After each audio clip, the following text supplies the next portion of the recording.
I'm like, bro, I ain't got no mail. Like, I literally went years and years and years with like no mail, no visits. You know, I would get visits here and there, but and that was humbling. Was that That hard? was it was healing too. You know what I mean? Because Tell me how, right? for Because humbling, like humbling and healing, okay, because if you're not getting visits and you're not getting mail, like I'm sure that does something to you emotionally. it angered me at first, but then it humbled me because I had to realize that life goes on, and I also had to realize that. And you're not the pinnacle, like you're not the person that can save everybody. Like, the people really don't need you. Like, you think everybody needs you, the people really don't need you. Like, if they needed you, they'll be falling apart. Or they actually thrive, they actually doing better. So really, you were really crippling them people. So it was humbling for me because I thought, like, you know, I thought everybody loved me. I thought everybody respected me. I thought everybody was my friend. Like, you know, I was one of them. Like, if I walk somewhere and there's 100 people now, 95 of them gonna shake my hand. Yeah. So it was like I thought I was somebody. You know what I mean? Like, I thought I was the man. But when I got that time, it showed me like, nah, you ain't that. And I'll be honest, like when I was in prison, it took me a while to realize that I wasn't a man in prison. Because the person I was on the street, I was able to carry that into the prison because the rank follows you. So when you get to the prison, they already know you coming before you get there. So they already know, oh, you such, you such. So yeah, okay, you gonna run the yard. You know what I mean? We're gonna go over here, you're gonna talk to who were running it before you, you know what I mean? Or whatever the case may be. We might, you know, it work out all kinds of ways. Yeah. Or people just draw to me anyway. Yeah. So that would humble me. Yeah. Where it healed me at, is I ain't had to deal with nobody else BS. I just had to deal with mine. Oof. So now Talk about that, because did that like bring up a lot of like what did that bring up for you? So it brought up that I realized that I was the problem in a lot of situations. It made me realize how I would be so nonchalant. My mama always used to tell me, you don't care about nothing.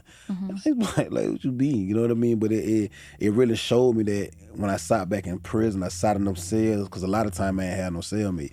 But I sat back and I realized, like, I really was the problem in a lot of my situations. You know what I mean? I enabled people.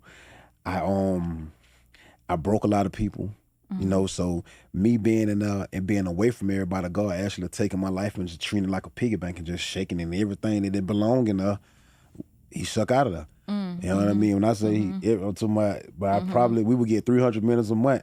I could promise you all 300 went on to my kids.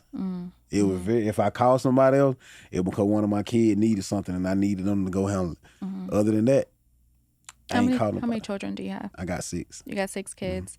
When you were in prison at that time, did you feel like you were able to like better your relationship with your kids, like as part of that healing process, or did you become more distant?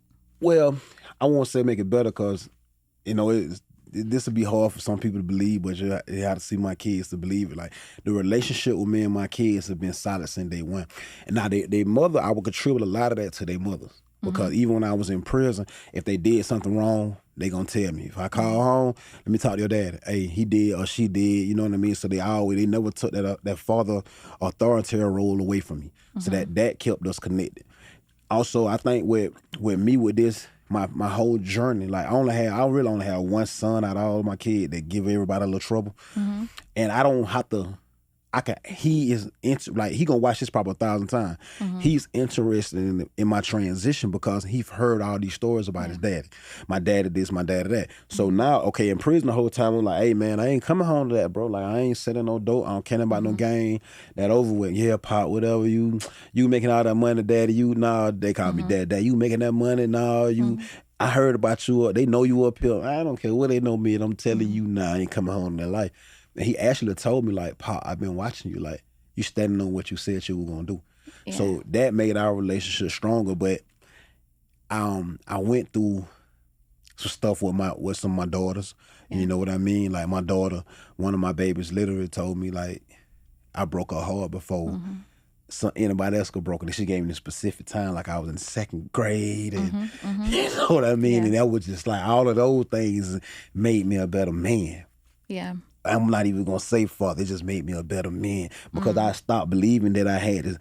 You know, growing, we would say, oh, I sell dope because I want to take care of my kid. That's got to be the dumbest thing you could say. Like you selling drugs, you doing something that's gonna take you away from your kids. Yeah. So the money don't even matter. Yeah. The kids want you. Yeah. You know what I mean? The money don't even matter. So that healing process with them was me understanding that it's not all about placing them first. It's more about making sure that I'm in position mentally, physically, and emotionally to be able to be whatever they need me to be more.